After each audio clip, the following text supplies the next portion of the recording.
Reactants and products, आप लोग इसे नोट करते जाइए, आर इन सेम फेज। ठीक है। और अगर हम बात करें हेटेरोजेनस की, तो reactants and products are in different phase.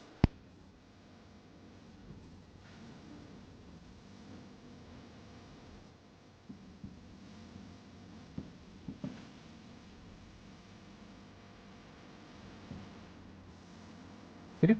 जैसे एग्जांपल में H2 gas plus I2 gas gives 2HI gas. ठीक है। यहां पर जो रिएक्टेंट है hydrogen, iodine and HI, they all are gas, तो इसीलिए ये क्या हो जाएगी, एक होमोजेनस इक्विलिब्रियम अचीव करेगी। लेकिन वहीं पर अगर हम बात करें हेटेरोजेनस की,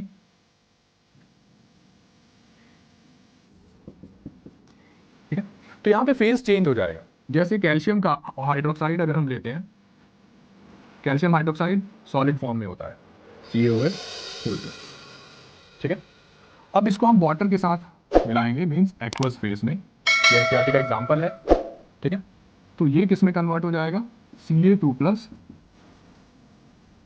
aqueous plus 2OH minus aqueous. यहाँ पे आप देखो दो फेज हैं आपके पास, कैल्शियम हाइड्रोक्साइड सॉलिड फेज में और बाकी सारे एक्वस फेज में, जो कि एक लिक्विड मीडियम में है।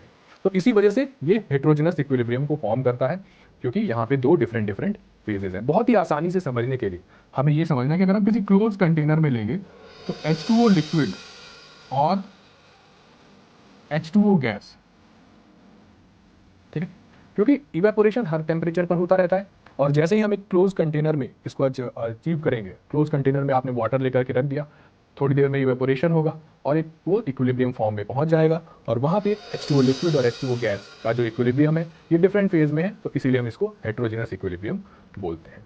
ठीक है। अब यहाँ पे एक और इंपॉर्टेंट कंसेप्ट है, वो ये है कि जब आप गैसेस को देख रहे हैं तो गैसेस के साथ साथ प्रेशर भी इंक्लूड हो जाती है।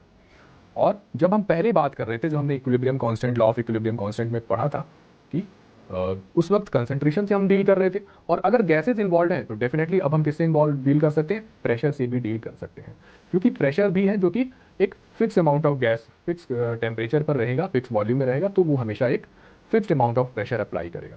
तो कंसंट्रेशन और प्रेशर इस तरह की रिएक्शंस के लिए काफी इंपॉर्टेंट है, जिसमें गैस इन्वॉल्व है। तो यहाँ पर एक चीज नई टर्म आती है, दैट इज के। और Kp किसके इक्वल होगा, यहाँ पर फिर से वही कंसंट्रेशन की जगह फॉर्मूला आ जाएगा आपके प्रेशर का, pressure of HI whole square by pressure of H2 into pressure of I2। ठीक है। तो ये चीजें हैं इससे रिलेटेड। अब इसमें Kp और Kc में क्या रिलेशनशिप है, ये भी आपको ध्यान रखना होगा, और इसी से मैं इसको आपको डिराइव करके दिखाता हूं।